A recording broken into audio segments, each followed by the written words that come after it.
yes, as you can see on your screen, the plane has already landed, and the players in any moment from now will be stepping out of that particular aircraft. The private jet that flew the Super Falcons, 10-time African champions from Rabat, Morocco. Roland, you're welcome to this one. Yeah, Laila, thank you so much for having me on this. Of course, for all of us Nigerians, we are excited seeing our darling Super Falcons winning the Wafcon Cup of Nations. That's the Women Wafcon Cup of Nations for a record 10 times. I don't think in our lifetime we are going to see any country again achieve this feat that our darling and our Super Falcons, the honor and pride that they've brought into Nigeria. Yes, it's quite unprecedented. Nigeria, 9-time African champions of the Women African Cup of Nations. You know, they did it in style. They defeated, all three podium finishers at the last edition of the Women AFCON, also that happened in Morocco. Yes, we can see that the players are already about now coming off the aircraft. Journalists scrambling there, as you can see on your screen. But Roland, looking at the performance of the Super Falcons, they did it in style. It was from the knockout stage. First, it was the Zambia national team, the couple girls, 5-0. Then the defending champion, South Africa, 2-1. And of course, the final, it was, it was magical. Let me put it that way. It was magical. Awesome play from the Super Falcons, going down 2-0 in the first half, and they came back thereafter to win 3-2. Quite unprecedented. Yeah, of course. Kudos to them. We've followed this game, football, for a very long time. We know it's rare to see a team bouncing back in a final like this. From 2 goals down, coming to win 3-2. It's unprecedented. And like you said, you know, I was watching the game alongside some persons, and of course, when the Super Falcons were 2-0 down already, people were upset. I was just equally upset, and we just felt, come on, what's happening? And second half, and you saw them coming out guns blazing, and they were able to score 3 goals, winning this. They didn't lose a single match, and from group stage to the final. I think kudos to them. You must give them kudos. You must say this team is made of grit. You must say this team, they had the passion, they had the zeal, they had the determination. Whatever the coach has told them in the dressing room, that is during the second half, before the second half started, I think it's part of what motivated them. And you see Nigerians all over, irrespective of religion, party, whatever, everybody is celebrating the Super Falcons of Nigeria, because this victory is very sweet, coming down from 2 goals against the host, against Morocco, that hosted this tournament last time out, and they also lost that final to the former defending champion South Africa. Then they are losing back-to-back again this time around. Now, and it looks like they are going to host the next one. Now, let's look at the Super Falcons structure. Yeah, you mentioned about the coach, what the coach did. The last tournament we went with a foreign coach. That again brings to the fore the discussion between whether domestic coaches are good enough for the national team or not. Justin Madugu has proven that again, that you know, we have what it takes as Nigerians to deliver when it matters the most. Nobody expected that Justin Madugu was going to be able to, you know, pull out the stunts that he did in the final. The changes were quite apt, and he did the needful. Again, bringing to the question, the confidence, in our own, the Nigerian coaches. Do you think we should stick with, domestic coaches? Well, I've been one of those advocating for local coaches to actually manage football here in Nigeria, because if you look at our last successes, the Wafcon Cup of Nations that we won, it was the late big boss that was talking about Stephen Okechukwu. Well, I know after then we've also had Finidi George. Yes, that's it. The doors of the aircraft is now open, and the players, any moment from now, will be coming out. We're waiting to see. We will be expecting to see the trophy as it is. Yes, it's not a quite tidy one at the airport at the moment. We can see that the crowd control situation there is not as tidy as we would have wanted it to be, but it is what it is. It is Nigeria. Everyone is happy. That shouldn't take the shine away from the celebration that we are about to see. Yeah, that's the trophy of the Women's AFCON. The first time this trophy is being presented, and Nigeria did it. The Super Falcons did it this time. You know, the last trophy, the prize money for the Women's AFCON was about $500,000 US. Yeah. And with this new trophy, $1 million that CAF is bringing out, it comes with a prize money of $1 million. Roland, then again, the Super Falcons are the ones, you know, lifting this trophy for the first time. Yeah, of course, you must give it to CAF for actually initiating. You know, I'm also one of those persons or pundits advocating equal pay for women and men in sports. Of course, it's happening in the United States of America. We are seeing it in Africa, yet it's not yet happening. But of course, you've given them a chance to actually increase the money given to female footballers for winning a trophy, for participating in that tournament, for finishing third in your group, quarterfinals, you get a certain figure. I think Morocco that also lost this thing, that they'll go home with $500,000 US. Why for the team that finished third, they have $350 US, as the case will be. So I think kudos to CAF, but we know that as we make progress with women football, we'll see more of this actually happening. And for Nigeria, holding this different trophy from what we are used to, or from what we've been seeing the previous time that the likes of Mercy Akide, Perpetua Wonkocha, and the rest of them have won it. You know, the likes of Oshola has also won this tournament previously before. And that is it. The trophy has been brought out and is being lifted up by some officials of the Nigerian Football Federation and, of course, the sports authorities in Nigeria. Yes, the president did something quite remarkable. Just a few moments after the tournament, I mean, back in the dressing room, he was one of those ones that, I mean, the first person that congratulated and celebrated his team. What do you make out of the president's gesture? I mean, talking to the players, even mentioning their name, knowing them, I mean, praising the players. What do you make out of the president's gesture on that day?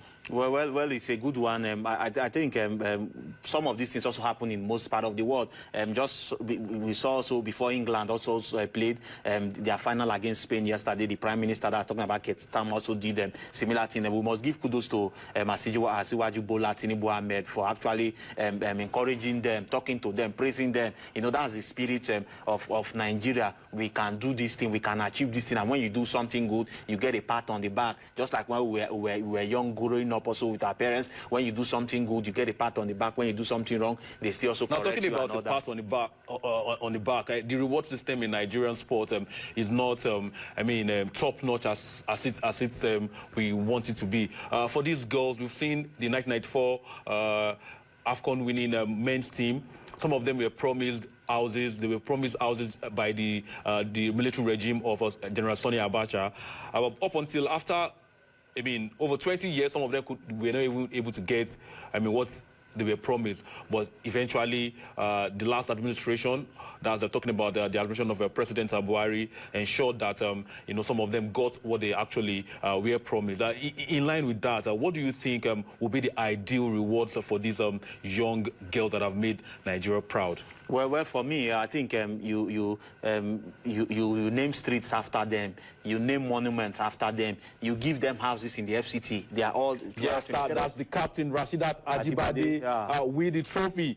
This is the moment everyone has been waiting for, and she has lifted the trophy. So I hope for everyone to see, and behind are some of the officials of sports in the country. I can't clearly put my eyes on that, but the players are stepping out one after the other. It's an interesting one. We should have seen a more tidy arrangement by the authorities here, but everybody wants to catch in on this. They want to really savor the moment and enjoy the moment with these players. It's going to be a long celebration for the team. Yes, talking about the reward system, what's ideal? Yeah, so like I said, you name streets after them, you name monuments, you name everything that has to do with Nigeria. It could be hospitals, it could be tertiary institution, it could be secondary school, as the case would be. You name it after them.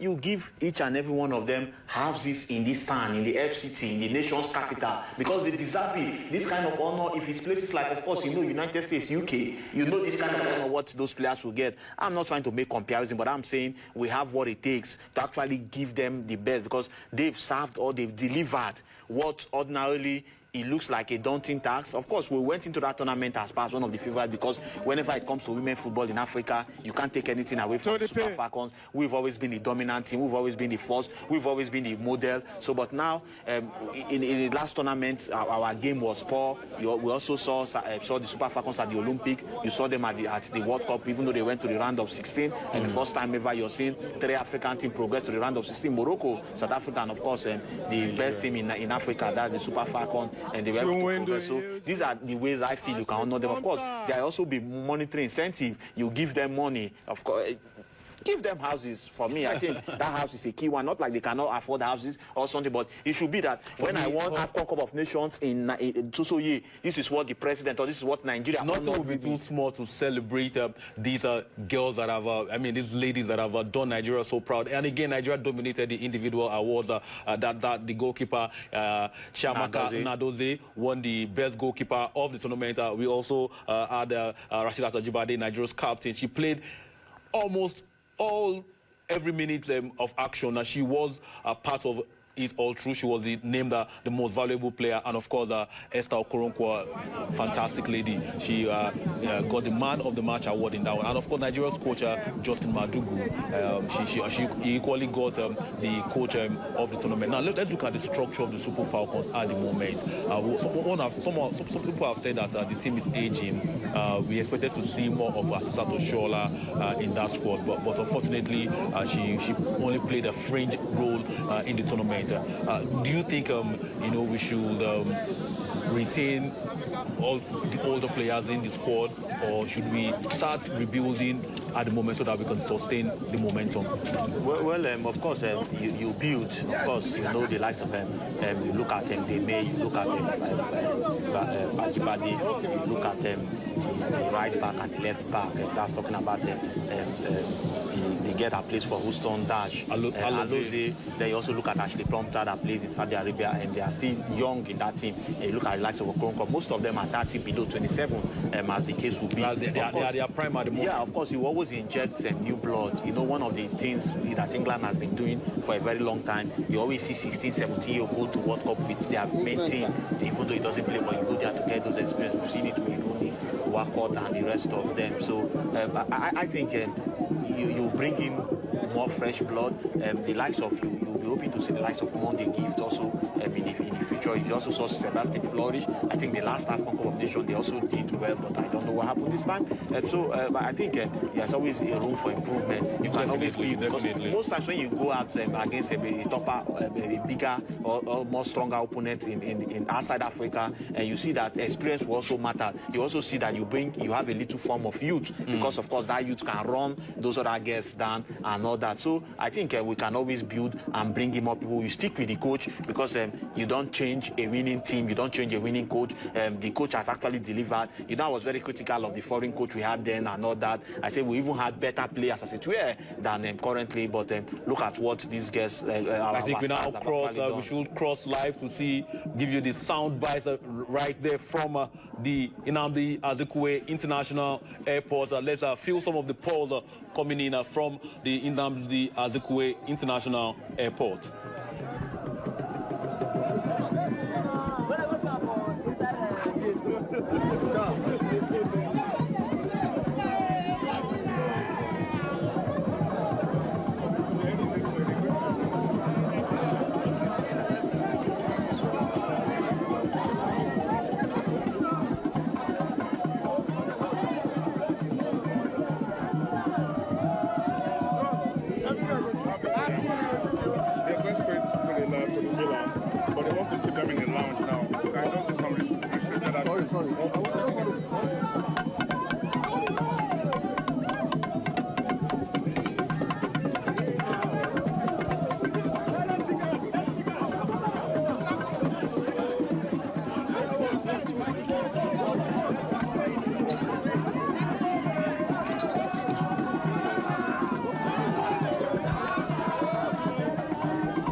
Ashley, congratulations. Thank you. You are live speaking to Nigerians. How does it feel being an African champion? So overwhelming. Yeah, it's just a huge privilege, and I still can't believe it's not set in yet. Will you say that this day you took the decision to represent Nigeria was one of the best? 100%. This is probably the best thing I've ever achieved. So yeah, 100%. And how many of these do you want to achieve with Nigeria? As much as I can.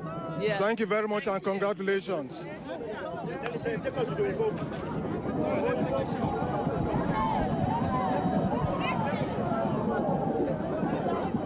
I'm live. Can I take you briefly? Okay. Please. Still at the Nnamdi Azikiwe Airport, the local wing to be precise, where a reception organized by the federal government for the victorious Super Falcons on their arrival from Morocco, through a chartered flight. Any moment now, the players will be received. Just that they have been received here at the airport. There will be a little ceremony which started from the time they alighted from the aircraft. And about this time also now, let's see if we can get a word from the president of the Nigeria Football Federation, Alhaji Ibrahim Musa Gusso. Well, Mr. President, congratulations. You were going to Morocco. You said it's Mission X, and all of that was accomplished. How did you feel?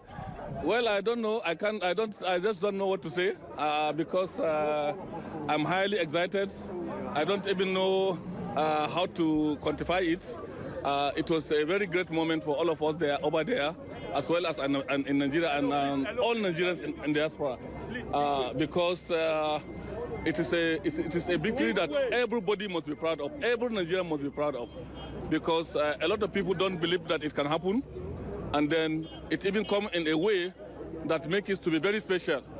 For you to be playing the finals against Morocco, everybody knows what has been going on the social media. But at the end of the day, when it was 2-0 down, I'm aware a lot of people have even left their TV sets. But when the music turned, everybody comes back. Share your experience with us when we were 2 goals down. Well, it's not going to be easy because the place I was seated is not a place that you can move.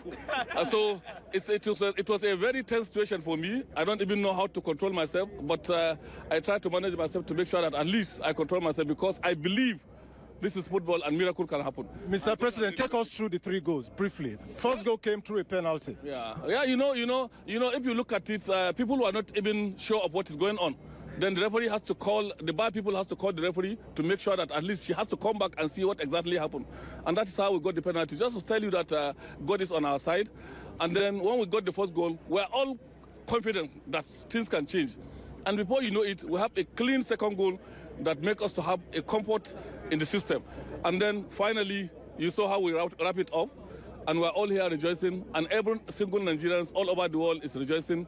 If you see the kind of messages we receive from all over the world, with the joy of Nigerians and with the situation that Nigeria is found itself, a lot of people find it a little moment for them to have a good moment of life and enjoy themselves. So we're happy about that. What convinced you to go for the X Factor? What convinced you to go for Mission X? You know what it means exactly is we are going for mission of fulfilling our goal of achieving the 10th trophy. And then God will do whatever we can as the level of the federation to make sure that we prepare these girls well. We give them all that they needed to achieve what we want to achieve. And with the support and praise of Nigerians, we're able to achieve it. Now, Mission S accomplished, and everybody's happy. Thank you. Congratulations, Mr. President.